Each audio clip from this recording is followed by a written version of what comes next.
আমাদের সবার জীবনেই এমন কিছু মুহূর্ত আসে যখন আমরা কারো সাথে তর্কে জড়িয়ে পড়ি। হতে পারে সেটা জীবনসঙ্গী, অফিসের বস বা কোনো বন্ধু।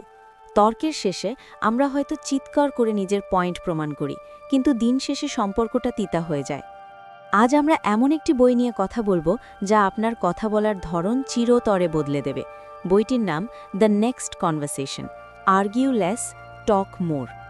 লেখক জেফারসন ফিশার একজন নামকরা ট্রায়াল লয়ার। তিনি আদালত কক্ষে বছরের পর বছর ধরে কঠিন সব জেরা সামলেছেন।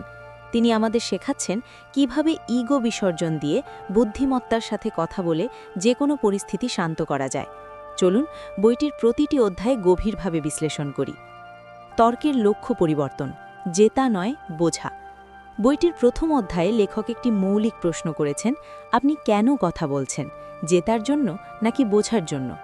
অধিকাংশ সময় আমরা যখন কারো সাথে দ্বিমত পোষণ করি, আমাদের মস্তিষ্ক ফাইট অর ফ্লাইট মোডে চলে যায়। আমরা অপরপক্ষকে শত্রু মনে করি।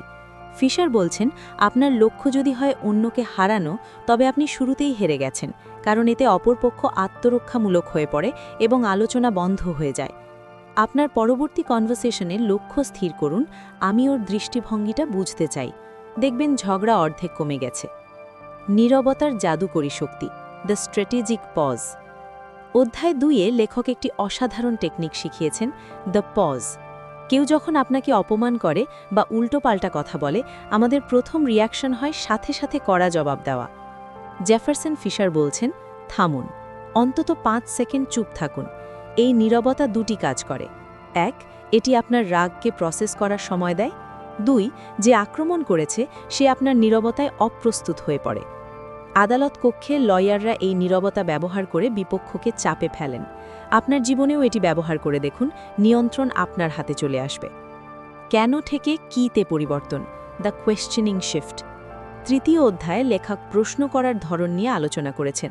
আমরা যখন বলি কেন তুমি দেরি করলে বা কেন তুমি এমনটা করলে, তখন সামনের মানুষটি মনে করে তাকে কাঠগড়ায় দাঁড় করানো হচ্ছে।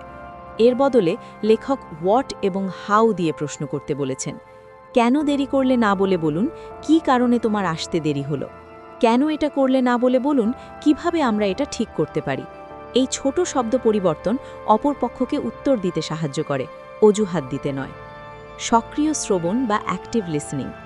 চতুর্থ অধ্যায়ে লেখক দেখিয়েছেন, আমরা আসলে কেউ কারো কথা শুনি না, আমরা শুধু অপেক্ষা করি কখন সামনের জন থামবে আর আমি আমার পয়েন্টটা বলবো।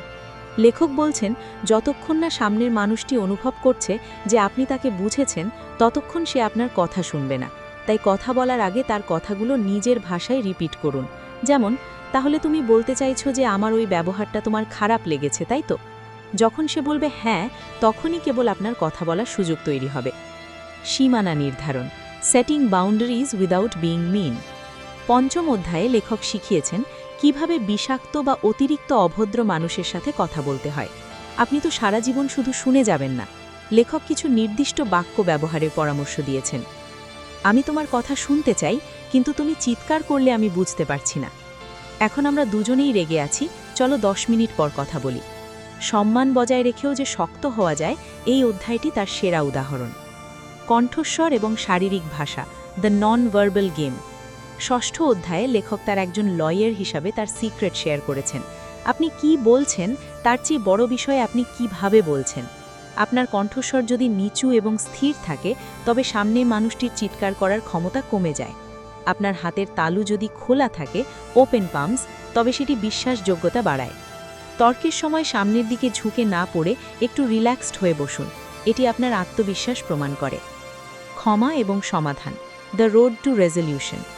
বইটির শেষ অধ্যায়ে ফিশার দেখিয়েছেন কিভাবে একটি আলোচনার ইতি টানতে হয়। তর্ক শেষ হওয়ার পর যদি ইগো ধরে রাখেন, তবে সম্পর্ক টেকে না। ভুল হলে নিঃসংকোচে ক্ষমা চান, আর যদি অন্য পক্ষের ভুল হয়, তবে তাকে ছোট না করে সমাধানের দিকে ফোকাস করুন।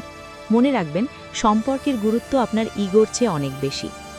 জেফারসন ফিশারের দ্য নেক্সট কনভারসেশন আমাদের শেখায় যে কথা বলা মানে কেবল শব্দ উচ্চারণ করা নয়, এটি একটি আলাপ। আপনি যদি শান্ত থাকতে পারেন এবং সঠিক প্রশ্ন করতে পারেন, তবে আপনি যে কোনো কঠিন মানুষকে জয় করতে পারবেন। আপনার জন্য টিপস, আগামীকাল যখন কারো সাথে আপনার মতের মিল হবে না, জাস্ট 5 সেকেন্ড চুপ থেকে দেখুন কি হয়। ভিডিওটি ভালো লাগলে শেয়ার করুন এবং কমেন্টে জানান তর্কের সময় আপনার সবচেয়ে বড় সমস্যা কি? পরবর্তী ভিডিওতে দেখা হবে। ধন্যবাদ।